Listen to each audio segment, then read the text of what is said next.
Vidya Bharati study channel को मु मोर प्रत्येक दर्शक मानक हार्दिक अभिनंदन जनाऊँगी। पिला माने बंधु माने जो बयस हूँ गोटे स्पेशल अनुरोध समस्ते वीडियो को स्किप करेंगे ना, शेष पर्यटन देखिए, सब्सक्राइब करेंगे, लाइक और शेयर करेंगे। आउ यह केते उपयोगी वीडियो के दरकारी वीडियोटे एसेंशियल वीडियोटे आर सिग्निफिकेंस को कमेंट सेक्शन में कमेंट कर जणाइबे। बंधुगण आज विषय है जे आपन जदि बीएड करने चाहते बैचलर ऑफ एजुकेशन बीईडी करने चाहते तेरे इग्नोरे खोजे कि इग्नोरे Indira Gandhi national open university आप बीएड कले लाभ कौन पाइबे। देखु आज्ञा आम देखा बर्तमान नुआ education policy NEP national new education policy अनुसार प्रत्येक प्रार्थी जो माने आशायी शिक्षकता करने निमंते से माने बीएड कि डीएलईडी बा सीटी करने बाध्य। शिशु बाटिका डीईसी बा ECC early childhood care education उपरे डिप्लोमा करिथिबे बा आमर जो बाहर एनटीटी नर्सरी टीचर्स ट्रेनिंग बर्तमान एनपीटीटी नर्सरी प्राइमरी टीचर्स ट्रेनिंग एभली अनेक गुड़िया कोर्स बर्तमान इग्नोर उपलब्ध। आपण एनटीटी करंतु बा एनटीटी बदल रे बर्तमान इग्नोर प्रचलित कौन आमर डीईसी एक वर्षीय पाठ्यक्रम। सरकार उद्देश्य प्रत्येक व्यक्ति जो माने आशायी शिक्षकता करने निमंते से माने ट्रेन हूँ जे एक शैक्षिक चेतनास्नात परिवेश पिला किपरि सृष्टि करेंगे विद्यालय से विषय समझ पेडागोजी से विषय समस्त को शिक्षित करके स्कूल को छड़ा जीव। तो बंधुगण आम देखा गोटे वीडियो बनाई जदि आपण मैंने आमर सरकारी सिटी कॉलेज मानक सीट पाइले ना एंट्रांस देले कौन कारण आप सिटी रे जॉइन हो पारे ना डिस्क्वालिफाइड हेले एंट्रांस भल कर पारे ना तेणु आपण मैंने चिंतित हूँ ना हतोत्साहित हूँ ना।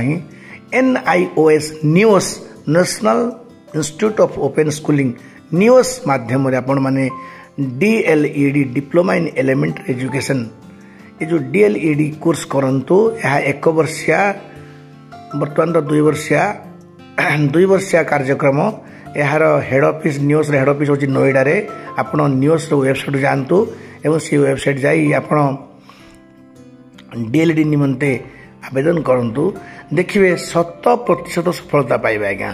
कारण यह को आम ओडिशा सरकार स्वीकृति देते कारण यह हूँ नेशनल स्तर में आज्ञा केंद्र सरकार द्वारा परिचालित यह तेणु ओडिशा सरकार मान्य बाध्य। तेणु आप न्यूज से सिटी जहाँ को DLED कहते करंतु किंबा इग्नोर जदि करेंगे ECCE course privately distance mode रे करंतु। किंतु आज जो विषय आपण बीएड करेंगे इग्नोरे ठीक अच्छे आज्ञा। गोटे 3टी प्रश्न पचारा 3टी प्रश्न पर आम विचार करवा इग्नोर बीएड करवा कहीं इग्नोर बीएड को आम ओडिशा सरकार मानी तो 2 प्रश्न है 3 प्रश्न होछि इग्नो बीडी कले आमे लाभ कौन पाइबा देखिबा आज्ञा। एक आमे ओडिशा रे जो बीएड कॉलेज अच्छी बर्तमान सरकारी स्वीकृति प्राप्त बा सरकार द्वारा परिचालित बीएड कॉलेज बा रिजनल बीएड कॉलेज आप +2 पर इंटीग्रेटेड बीएड करेंगे ताहले तो भल कथा। जदि आपण एंट्रांस देले एंट्रांस रे क्वालिफाइड माने क्वालिफाई कर पारे ना एंट्रांस को आपण क्वालिफाई कर पारे ना फल रे आपण बीएड रे सीट पाइले ना माने ओडिशा रे जो सरकारी बीएड कॉलेज अच्छी से ही कॉलेज मानक पढ़ाई पई आपण एंट्रांस क्वालिफाई कर पारे ना तेबे आपण मान चेष्टा करूछंती। आजकल तो गाँ गली रे घरे घरे कोण अनुकोण सबुठ प्रचलित अरे किसी व्यस्त ना चलो आंध्र रे बीएड करवा आंध्र रे बीएड करवा ना जम्मू काश्मीर बीएड करवा ना झारखंड रे बीएड करवा। देखु आज्ञा आंध्र यूनिवर्सिटी आचार्य नागार्जुन यूनिवर्सिटी ये जो आंध्र यूनिवर्सिटी आप परीक्षा देवे ना देखु एथिरे अंततः बीएड सरला बेलू आपण 1,80,000 टंका खर्च हो जाइथिबो। जीवा आसवा करिवे आंध्र जाई रहिबे जो एजेंट को माध्यम रे आपण से यूनिवर्सिटी रे बीएड करेंगे एजेंट तो किसी पाइबे ना ना से परिश्रम आपते जिम्मेदार संभाळे तेणु एजेंट नहीं थे पैसा बर्तमान तो आरु नुआ ट्रेंड देखाई बर्तमान आचार्य नागार्जुन यूनिवर्सिटी जी बीएड कर गोटे वर्ष माने शेष वर्ष रे गोटे पेपर से फेल कर दिया जाउछि पिला आगे देख कर दिया जाउछि क्या कहली आज्ञा जतिय सब पेपर थिला क्वालिफाई कर पिला गला से सेम मोड रे से ढांचा रे से धारा रे से लिखिछि सबुजा पेपर ताले गोटे पेपर का फेल कर दिया गला यह जानी सुनी कर जाउछि कि कौन ताहा भगवान जानती किंतु से जो परीक्षा रे आपनकर बैक लागला बेले आपन कहूचे ताको आपन इंप्रूवमेंट देबे टी अधिक मार्क आसीबो बोली एजेंट अडी बसिबो जे एजेंट जो माध्यम रे आपन आचार्य नागार्जुन यूनिवर्सिटी होबा आंध्र यूनिवर्सिटी जॉइन करछंती ना आज्ञा 5,000 अधिक दोनांती तो आपन जुक्ति कहबे आज्ञा आपन तो मते एडमिशन समय ही कहथिले टी समुदाय लागो गाड़ी खर्च मोर रहबा खर्च मोर बोली सेटा तो बर्तमान मु बियर करूछि कि आपन पुनी 5,000 क्या धेमाउछन ना ना ना आपनर बैक लागिछ ना से बैक पर क्लियर करे पई यूनिवर्सिटी किछ पैसा खर्च मिछ कथा आज्ञा संपूर्ण डाहा मिछ एजेंट एई कथा कही आपन 5,000 10,000 खसेबे तामाने आज्ञा देखंतो बेडी ऊपर कोरडा परी जहा तो खर्च होइतिबो जीवा आसवा गाड़ी खर्च खाइबा खर्च सबू सब खर्च होइतो से लजिंग रहिबे आपन एजेंट सेठी कोन गोटे जगह रे हॉस्टल भलिया किछ दिन पई जो 30 पिला जीवे सन गोटे बंदोबस्त करथिबे से खर्च सब संभालिया परे आपन को ऊपर लदी दिया जीवा 5,000 मत दे तोर बैक पर क्लियर हो ना जा तो आमे एटी गोटे देखिया बंधु माने ए जो कन्वर्सन प्रोसेस गोटे एक्सपेंसिव प्रोसेस आंध्र यूनिवर्सिटी रे चाकरी माने कौन बीएड करी पिला माने ऑलरेडी चाकरी पाइलानी तार दृष्टांत मो पाखरे अछि शह शह पिला माने मो अंचलर मोर छात्र छात्री माने मध्य बीएड कला माने बीए के बीएससी पर जाय कि आंध्र यूनिवर्सिटी रे बीएड करी चाकरी पाई छंती पाइलानी माने high secondary school high school रे मध्य पाइसलेनी चाकरी तेणु आमे निसंदेह जे उत्कल यूनिवर्सिटी इक्वालेंसी सर्टिफिकेट मिलुछि आचार्य यूनिवर्सिटी को मिली तेणु आचार्य नागार्जुन यूनिवर्सिटी रे बा आंध्र यूनिवर्सिटी आप बीएड कले आपण धूली पड़ो ना चाकरी आप क्वालिफाइड हेबे कारण यह स्वीकृति प्राप्त किंतु जो पैसाटा खर्च हो जाए केते देखो आज्ञा 1,80,000 कौन गोटे माने 2 वर्षिया कोर्स 1,80,000 पुणी जीवा आसवा केते आपण थकावट से इग्नो बीडी देखो आज्ञा इग्नो बीएड हूँ सर्वोत्तम इग्नो बीडी हूँ सर्वोत्तम यह केंद्र सरकार द्वारा स्वीकृति प्राप्त एक सरकारी अनुष्ठान यह बेसरकारी नुहे आपण यहाँ को डिस्टेंस मोड रे करेंगे तार अर्थ नुहे जे यह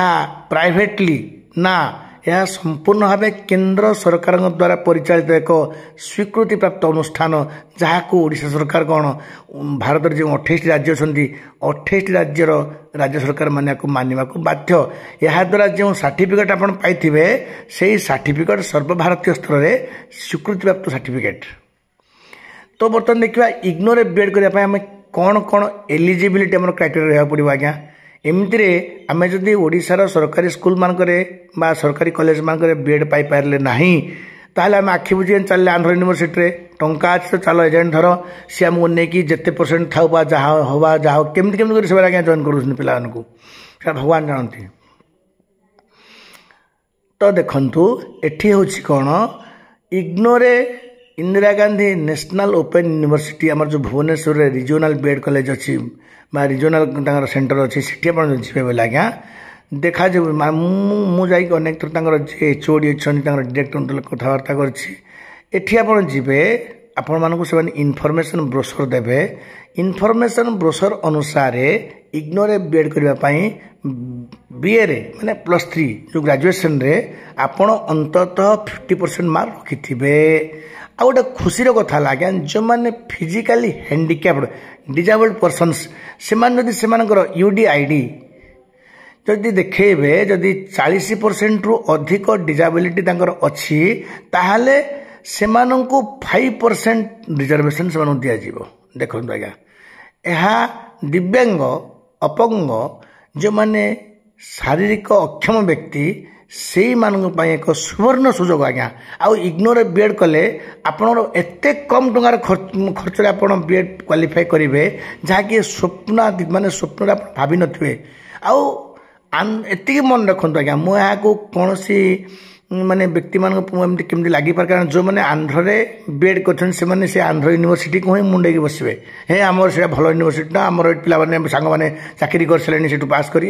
କିନ୍ତୁ ଏତିକି ମୁଁ କହୁଛି ଆଜ୍ଞା, ଦେଖନ୍ତୁ ଆନ୍ଧ୍ର ୟୁନିଭର୍ସିଟିରେ ବିଏଡ୍ କରି ଯେଉଁ ସାର୍ଟିଫିକେଟ୍ ପାଇବେ ତାହାଠାରୁ 100% ପ୍ରେଷ୍ଟିଜିୟସ୍ ସମ୍ମାନଜନକ ବିଏଡ୍ ହେଉଛି ଇଗ୍ନୋ ବିଏଡ୍। କାରଣ ଇଗ୍ନୋରେ ଆପଣ ବିଏଡ୍ କଲେ ଯାହି ତାହି ଉପାୟରେ ଆପଣ ବିଏଡ୍ କରିପାରିବେ ନାହିଁ। ଏଥିପାଇଁ ଗୋଟିଏ ଏଣ୍ଟ୍ରାନ୍ସ ହେବ ଆଜ୍ଞା। ବିଏଡ୍ରେ ଜଏନ୍ ପାଇଁ ଆପଣଙ୍କର ଏଣ୍ଟ୍ରାନ୍ସ ହେବ, ଯେଉଁ ଏଣ୍ଟ୍ରାନ୍ସ କି ଅତୀବ କଷ୍ଟ ବହୁତ ଟଫ୍ କୋଶ୍ଚିନ୍ସ ପଡ଼ିବ। ପେଡାଗୋଜି ଉପରେ, ଚାଇଲ୍ଡ ସାଇକୋଲୋଜି ଉପରେ, ପିଲାମାନଙ୍କର ମନସ୍ତତ୍ୱ ଉପରେ, ଏମିତି ଅନେକ କୋଶ୍ଚିନ୍ ପଡ଼ିବ ଆଜ୍ଞା। ସେଇ ଏଣ୍ଟ୍ରାନ୍ସକୁ ଆପଣ କ୍ୱାଲିଫାଇ କଲେ ହିଁ ଇଗ୍ନୋରେ ବିଏଡ୍ ପାଇଁ ଆପଣ ଏଲିଜିବୁଲ୍ ହେଲେ। ତାହେଲେ ଦେଖନ୍ତୁ ଇଗ୍ନୋର ପ୍ରେଷ୍ଟିଜ୍ କେତେ। ତେଣୁ ଆପଣ ଯିବେ 100 ପିଲାଙ୍କ ମଧ୍ୟରୁ ଯଦି ଆପଣ 10 ପିଲା ବସିଥିବେ ଇଗ୍ନୋରେ ବିଏଡ୍ କରିଥିବା, ସେମାନଙ୍କୁ ଅଧିକ ୱେଟେଜ୍ ଦିଆଯିବ। ସେ କଥା ମୁଁ କହୁନି, କାରଣ କୌଣସି ଗଭର୍ଣ୍ଣମେଣ୍ଟ ଅର୍ଡ଼ର ଜିଓରେ ଲେଖା ହେଇନି ଯେଉଁମାନେ ଇଗ୍ନୋରେ ବିଏଡ୍ କରିଛନ୍ତି ସେମାନଙ୍କୁ 1% ବା 1 ମାର୍କ ଅଧିକ ଦିଅ, ସେମିତି ଲେଖାଯାଏ ନାହିଁ। କିନ୍ତୁ ଯଦି ବିଚାର କରାଯିବ କୌଣସି ସ୍କୁଲକୁ ଆପଣ ଯେତେବେଳେ ଯିବେ ଇଲେକ୍ସନ୍ ଇଣ୍ଟରଭ୍ୟୁ ସମୟରେ, ଇଣ୍ଟରଭ୍ୟୁରେ ଇଗ୍ନୋ ବିଏଡ୍ ମାନଙ୍କୁ ନିଶ୍ଚିତ ଭାବରେ ଅଧିକ ପ୍ରାଧାନ୍ୟ ଦିଆଯାଏ। ଯେଉଁ ବିଚାରକ ମଣ୍ଡଳୀ ବସି ଆପଣମାନଙ୍କୁ ଜଜ୍ କରିବେ, କ'ଣ ପ୍ରଶ୍ନ ପଚାରିବେ ଇଣ୍ଟରଭ୍ୟୁରେ, ଯେତେବେଳେ RST ରେଗୁଲାର ହାଇସ୍କୁଲ ଟିଚର ପାଇଁ ଇତ୍ୟାଦି ପାଇଁ, ବା କୌଣସି ଗୋଟେ ପ୍ରାଇଭେଟ୍ ସ୍କୁଲ ଆପଣ ଯାଇଛନ୍ତି, ସେଇ ପ୍ରାଇଭେଟ୍ ସ୍କୁଲର ମ୍ୟାନେଜିଂ କମିଟିର ମେମ୍ବରମାନେ ବସି ବିଚାରକୁ ଆଣୁଛନ୍ତି 10 ଜଣ ଆବେଦନକାରୀଙ୍କ ମଧ୍ୟରୁ ଜଣିଏ ହେଉଛନ୍ତି ବିଏଡ୍ ଇଗ୍ନୋବାଲା। ସେଇ ଇଗ୍ନୋବାଲା ବା ଇଗ୍ନୋରେ ବିଏଡ୍ କରିଥିବା ବ୍ୟକ୍ତିଙ୍କୁ ଅଧିକ ପ୍ରାଧାନ୍ୟ ଦିଆଯିବ। କାରଣ ଆମେ ସମସ୍ତେ ଜାଣିଛେ ଆଜ୍ଞା, ଆନ୍ଧ୍ର ୟୁନିଭର୍ସିଟିରେ ବିଏଡ୍ କରୁଛେ ମାନେ ସେ ପିଲା BEDର ଅର୍ଥ ହିଁ କ'ଣ ଜାଣିନଥିବ। ଗଲେ ଲେଖିଲେ କ'ଣ ଯେ ଲେଖିଲେ, କ'ଣ କେମିତି ସେମାନେ ପାସ୍ କଲେ, ତା ଭଗବାନଙ୍କୁ ଜାଣନ୍ତି। କ'ଣ ସେ ଲେଖୁଛନ୍ତି। ମୋର ଦୁଇ ଜଣ ସାଙ୍ଗ ବହୁତ ଦିନର କଥା କହୁଛି, ସେମାନେ ଆଜି 7-8 ବର୍ଷ ତଳ କଥା କହୁଛି। ଆରେ ସେମାନଙ୍କର ନଲେଜ ଭଲ ନାହିଁ, ଅଥଚ ସେମାନେ ସବୁ ଆନ୍ଧ୍ର ୟୁନିଭର୍ସିଟି ଟଙ୍କା ଖର୍ଚ୍ଚ କଲେ। ସେତେବେଳେ ସେମାନେ ଲକ୍ଷ ଟଙ୍କା ଖର୍ଚ୍ଚ କଲେ, ଅତି ଆରାମରେ ବିଏଡ୍ ପାସ୍ କରିକି ଆସିଲେ। ମୁଁ ଆଶ୍ଚର୍ଯ୍ୟ ମୂଳରେ ଭାଇ, ଏମାନେ ତ +3ଟାକୁ ବହୁତ କଷ୍ଟରେ ପାସ୍ କରିଛନ୍ତି, ବିଏଡ୍ ଯାଇ କେମିତି କରି ପକାଇଲେ। ଛାଡ଼ନ୍ତୁ ଆଜ୍ଞା, ଆମେ ସମସ୍ତେ ଜାଣିଛେ ଆନ୍ଧ୍ର ୟୁନିଭର୍ସିଟିର ବିଏଡ୍ଟା ହେଉଛି ଏମିତି। ତେଣୁ ଆମେ ଯଦି ବିଚାରକୁ ଆଣିବା ଇଗ୍ନୋର ବିଏଡ୍ ଆଉ ଆନ୍ଧ୍ରର ବିଏଡ୍ ଯିଏ କ୍ୱାଲିଫାଇ କରିଛନ୍ତି ସେମାନଙ୍କ ମଧ୍ୟରେ ପାର୍ଥକ୍ୟ କ'ଣ, ଆମେ ହିଁ ନିଜେ ବିଚାରକୁ ଆଣିବା କଥା। ଠିକ୍ ଅଛି। କିନ୍ତୁ ସରକାରୀ କ୍ଷେତ୍ରରେ ଆନ୍ଧ୍ର ବିଏଡ୍ର ଭ୍ୟାଲୁ ଯେତିକି, ଇଗ୍ନୋର ବିଏଡ୍ ସେତିକି। ଓଡ଼ିଶାରେ ଯେଉଁ ସରକାରୀ ଅନୁଷ୍ଠାନ ଅଛି ସେ ବିଏଡ୍ କଲେଜ ମାନଙ୍କର ଯିଏ ପାସ୍ କରିଛନ୍ତି ବିଏଡ୍, ତାହାର ଭ୍ୟାଲୁ ମଧ୍ୟ ସେତିକି। ତେଣୁ ଆମେ ଦେଖିବା ବନ୍ଧୁଗଣ, ଏତିକି ମୁଁ କହୁଛି ଯେ ଇଗ୍ନୋରେ ବିଏଡ୍ କରିବା ପାଇଁ ଆପଣ ଗୋଟିଏ ଏଣ୍ଟ୍ରାନ୍ସ ଦେବେ। ଆପଣ ଯେଉଁ ଆବେଦନ କରିଥିବେ, ଅନଲାଇନ୍ ଆବେଦନ କରିଥିବେ, ଏଣ୍ଟ୍ରାନ୍ସ ଡେଟ୍ ଆପଣଙ୍କୁ ଜଣାଇ ଦିଆଯିବ। ଆପଣ ଏଣ୍ଟ୍ରାନ୍ସ ଦେବେ, ଏଣ୍ଟ୍ରାନ୍ସ ଯଦି କ୍ୱାଲିଫାଇ କରିବେ ତାହେଲେ ଆପଣଙ୍କୁ ସିଟ୍ ମିଳିବ। ଇକୋନୋମିକ୍ ୱିକର ସେକ୍ସନ୍ EWS ବା ଫିଜିକାଲି ହ୍ୟାଣ୍ଡିକ୍ୟାପ୍ଡ ପର୍ସନ୍ସ, ଡିଜାବଲ୍ଡ ପର୍ସନ୍ସ, ଏମାନଙ୍କ ପାଇଁ କୋଟା ଅଛି ଆଜ୍ଞା। ଆଉ ତା ବାଦେ ଯେଉଁମାନେ ଏଥିପାଇଁ ଆବେଦନ କରିବେ ଇଗ୍ନୋରେ ବିଏଡ୍ କରିବା ପାଇଁ, ସେମାନଙ୍କର କୌଣସି ଅନୁଷ୍ଠାନରେ 2 ବର୍ଷର ଶିକ୍ଷକତା କରିଥିବାର ପ୍ରମାଣପତ୍ର, ଏକ୍ସପିରିଏନ୍ସ ସାର୍ଟିଫିକେଟ୍ ଆପଣ ଦେବାକୁ ବାଧ୍ୟ। କୌଣସି ଅନୁଷ୍ଠାନରେ, ସରକାରୀ ହେଉ କି ବେସରକାରୀ ହେଉ, ଅନୁଷ୍ଠାନରେ ଆପଣ 2 ବର୍ଷ ପଢ଼େଇଛନ୍ତି, ଟିଚିଂ ଏକ୍ସପିରିଏନ୍ସ ଅଛି ବୋଲି ଆପଣ ସେଇ ଏକ୍ସପିରିଏନ୍ସ ସାର୍ଟିଫିକେଟ୍କୁ ବା ସେଇ ସ୍କୁଲରେ ଥିଲେ ବୋଲି କନସର୍ଟ HOD ବା ପ୍ରିନ୍ସିପାଲ ଗୋଟେ ଲେଟର ପ୍ୟାଡ଼୍ରେ, ସ୍କୁଲର ଲେଟର ପ୍ୟାଡ଼୍ରେ ସିଲ୍ ମାରିକି ଦେଇଥିବେ ଯେ ଏ ଲୋକ 2 ବର୍ଷ ଆମର ସ୍କୁଲରେ ପଢ଼େଇଛି, ତାହେଲେ ଯାଇକି ଆପଣ ଏଲିଜିବଲ୍ ହେବେ। ତାମାନେ 2ଟି କ୍ରାଇଟେରିଆ ରହିଲା ଏଠି। ଗୋଟେ ହେଲା କ'ଣ, ଆପଣ +3ରେ 50% ପାଇଥିବେ, ଆଉ 2 ବର୍ଷର ଟିଚିଂ ଏକ୍ସପିରିଏନ୍ସ ଥିବ। ଆପଣ ଫର୍ମ ଫିଲ୍ଅପ୍ କରିବେ। ଫର୍ମ ଫିଲ୍ଅପ୍ କରିବା ପରେ କ'ଣ ହେବ, ଆପଣଙ୍କୁ ଏଣ୍ଟ୍ରାନ୍ସ ପାଇଁ ଡକାଯିବ। ରିଟିନ୍ ଏକ୍ଜାମିନେସନ୍, ନେଗେଟିଭ୍ ମାର୍କିଂ ନାହିଁ। ସେ ଏଣ୍ଟ୍ରାନ୍ସରେ ଆପଣ ଯଦି କ୍ୱାଲିଫାଇ କରିବେ ଆପଣ ବିଏଡ୍ ପାଇବେ। ଆଉ ଗୋଟେ କଥା କୁହାଯିବ କ'ଣ, SC ST, economic weaker section ଆଉ ଆମର ଡିଜାବଲ୍ଡ ପର୍ସନ୍ସ ବା ଫିଜିକାଲି ହ୍ୟାଣ୍ଡିକ୍ୟାପ୍ଡ ପର୍ସନ୍ସ ପାଇଁ କୋଟାର ରିଜର୍ଭେସନର ସମସ୍ତ बंदोबस्त अच्छी तेणु आपण मैंने दिंतु इग्नो माध्यम बीएड करूँ। आज विषय वस्तु एति परवर्ती भिडियो मुझे कही NIOS न्यूज बा national institute of open schooling आपण DLED किपरि करेंगे मोर देखिए भिडियो आगे यहाँ को देखा पर सब्सक्राइब करेंगे दया करूँ।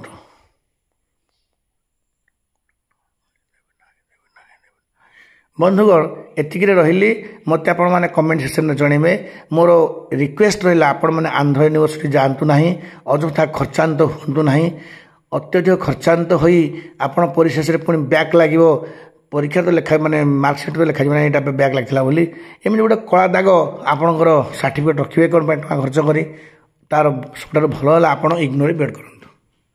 इग्नोर बीएड करूँ। इग्नोर बीएड कलापर देखिए आपको जेकोसी प्राइवेट अनुष्ठान जी गवर्नमेंट तो समस्त जो गवर्नमेंट आम जो RHT बाहर रेगुलर हाईस्कल टीचर इत्यादि किंतु कौन प्राइवेट अनुष्ठान जमी आम भुवनेश्वर जो आखि बोले जाभियर स्कूल अच्छी आमर DAV स्कूल अच्छी से स्कूल मान जी विचारक मंडल जो बसवे देखिए इग्नो बीएड को से जेहेतु मैंने प्राइवेट वाला इग्नो बीएड को से अधिक प्राधान्य देवे in comparison to BEd in Andhra universities. तेणु आंध्र यूनिवर्सिटी जातु ना इग्नोर बीएड करूँ सेपटे तो भल हम आप परिश्रम करूँ जो ओडिशार जो सरकारी बीएड कॉलेज अच्छी बीएड कॉलेज पाइले भल कथा न पाइले मैंने से जो प्रिपारेसन आप करेंगे एंट्रांस से एंट्रांस से परिश्रम आप काम को आसो इग्नो बीएड एंट्रांस। तेणु बंधुगण रही।